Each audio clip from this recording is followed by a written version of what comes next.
Hello students, I am your educator Tanvi. Hope you are doing good. We are beginning with biology lessons with chapter 5, the fundamental unit of life. So this is the first part of the lecture. Let's get started. First of all, what is the fundamental unit of life as the title of the chapter says? So cell is the fundamental unit of life. Now what is fundamental? Fundamental means the basic, the foundation of life is a cell.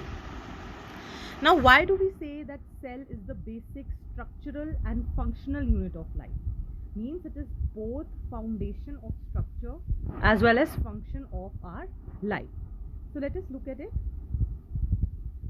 A single cell can perform all the functions. Can you justify? Yes, because unicellular organisms are made up of single cell and they are performing all the functions. Okay, so a single cell, it can perform all the functions. That is why it is the foundation or the basic functional unit. Then a single cell will give rise to tissue, means a collection of tissue cells having a similar function is called a tissue. A collection of tissues form organ. A collection of organs form organ system. And finally it gives rise to an organism. So you can very well see that cell here becomes the basic structural unit of life. The cell is giving rise to an organism. Very much a common example is nerve cell, which is also called as neuron.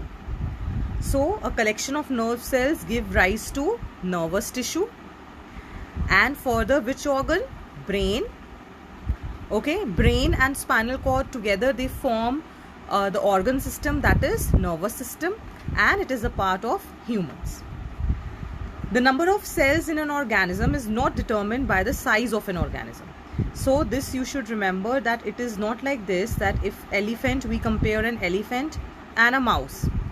So if elephant is large in size, it doesn't mean that the number of cells in elephant are more than the number of cells in mouse. No, it is not the case. Means whatever the number of cells are there, it is not determined by the size of an organism. Now after knowing what cell is exactly, we should know that who discovered cell. Robert Hooke, for the first time, he discovered cell in 1665. Now it is important to understand that Robert Hooke, he discovered dead cells or living cells. Okay, so he observed the dead cork cells of plant. What are the cork cells? You might have seen the branch of a plant and also the trunk of the plant. Okay, so the trunk of the plant, the base, that is made up of the dead cells, which are cork cells. So Robert Hooke, he observed these cells under the microscope. What is a microscope? An instrument that is used to see anything which we cannot see by naked eye. So a cell is so small that we cannot see without using microscope. So with the help of microscope, we can observe the cells. And what Robert Hooke observed? He observed a honeycomb-like structure. Okay, a honeycomb-like structure he observed, and different compartments were there, like in honeycomb, and he termed them as cells. Now this is important, that the first living cell was discovered by Anton von Leeuwenhoek in the year 1674. So the first cell that was discovered was dead, and that was by Robert Hooke.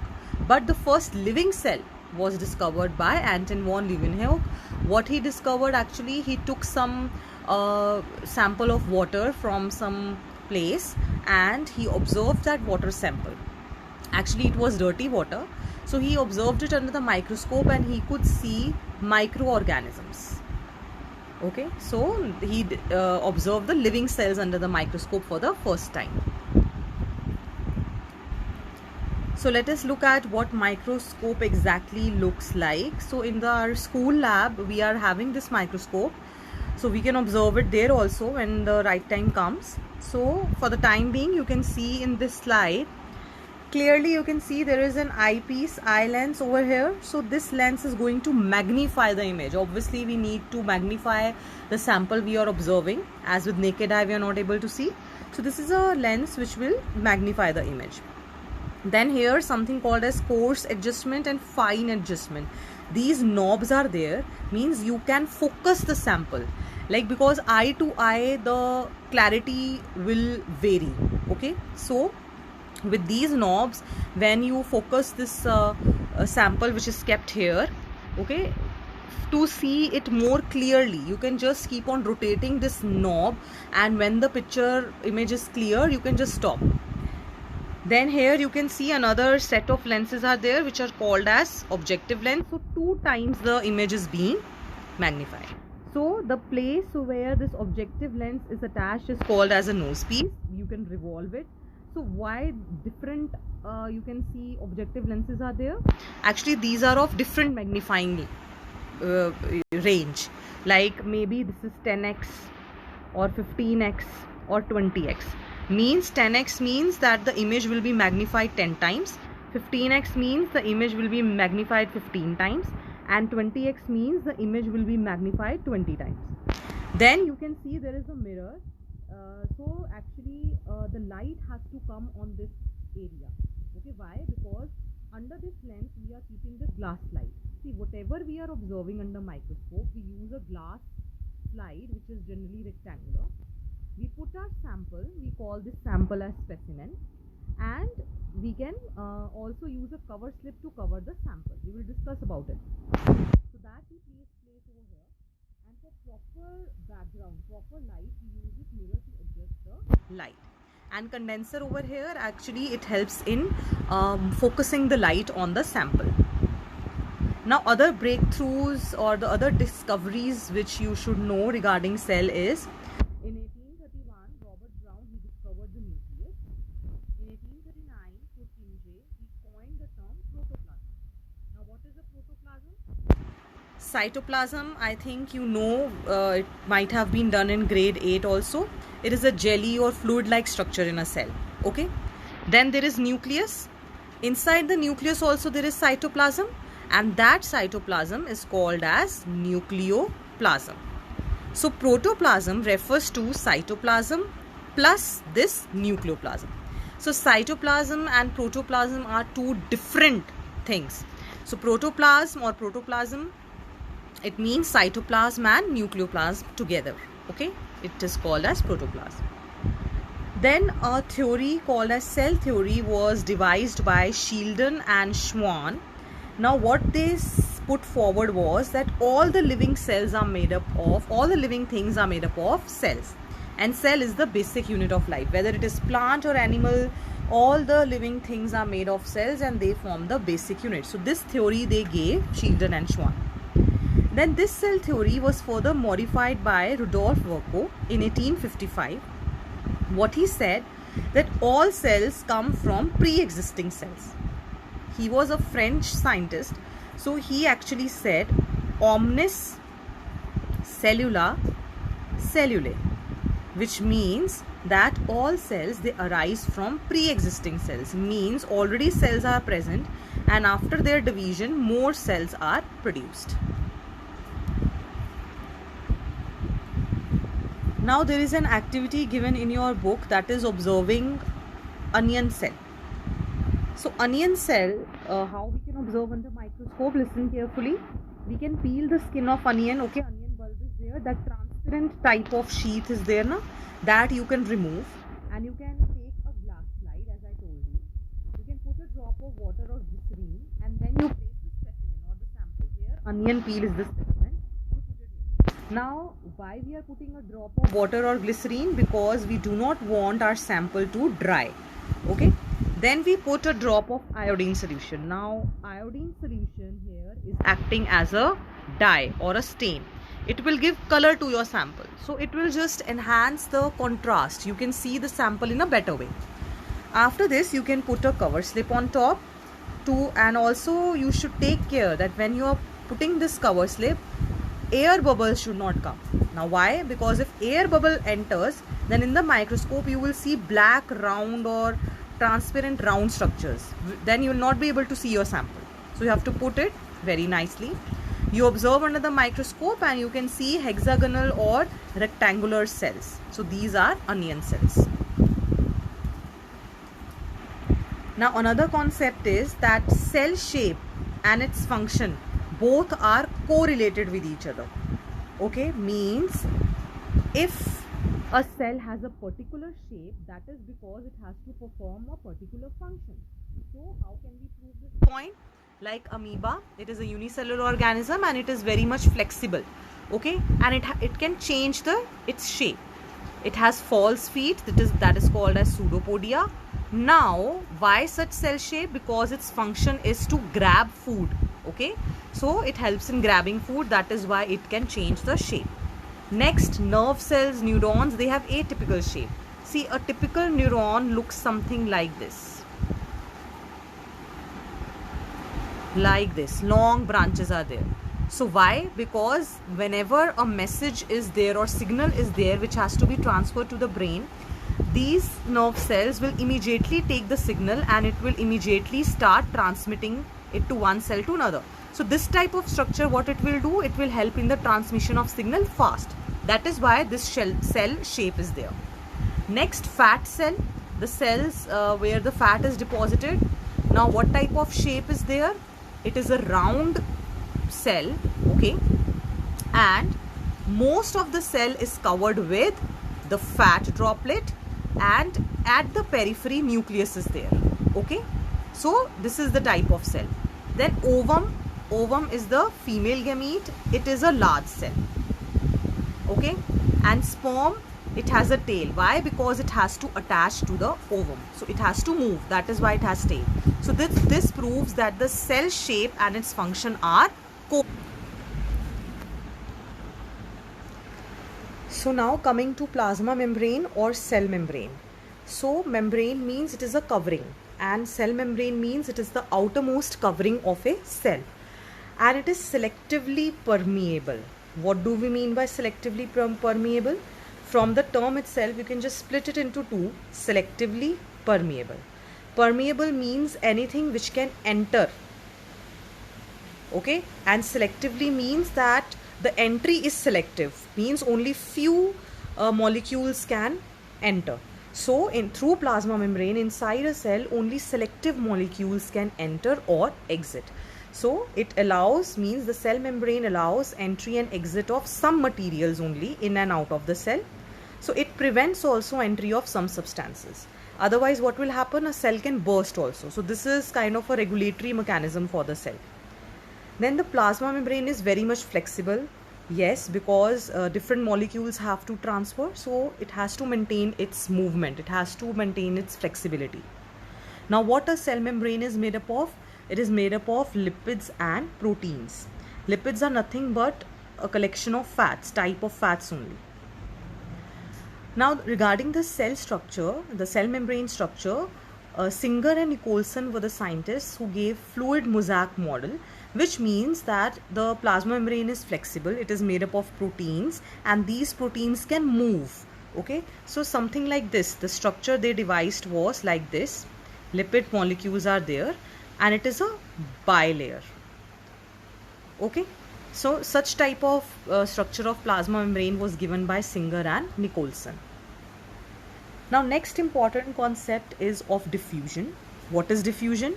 It is spontaneous movement of gases from higher concentration to lower concentration. See, in nature everything works in equilibrium. So in diffusion what is happening? It is movement of gases. Now from where the gases will move? Obviously from high concentration to low concentration to balance out the concentration gradient. Now what is the importance of diffusion? It plays a very important role in gaseous exchange between the cells, because the cells need energy and it requires different gases like oxygen, carbon dioxide from the environment. And cell also obtains nutrition through this process, okay. Some molecules which are required for the cell are also absorbed through diffusion, especially in unicellular organisms. Now next concept which we will discuss is osmosis, and it is also a type of diffusion. Let us see how.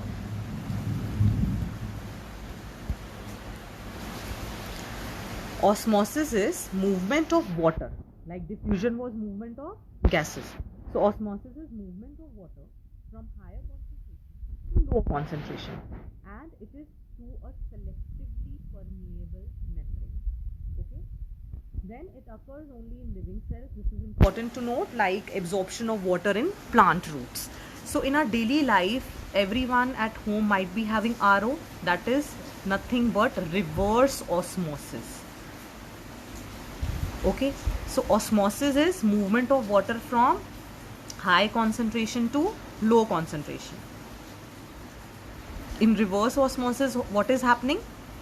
Water will move from low concentration to high concentration. Now you can ask that naturally this process cannot occur, because to maintain the equilibrium, the water has to move from high concentration to low concentration.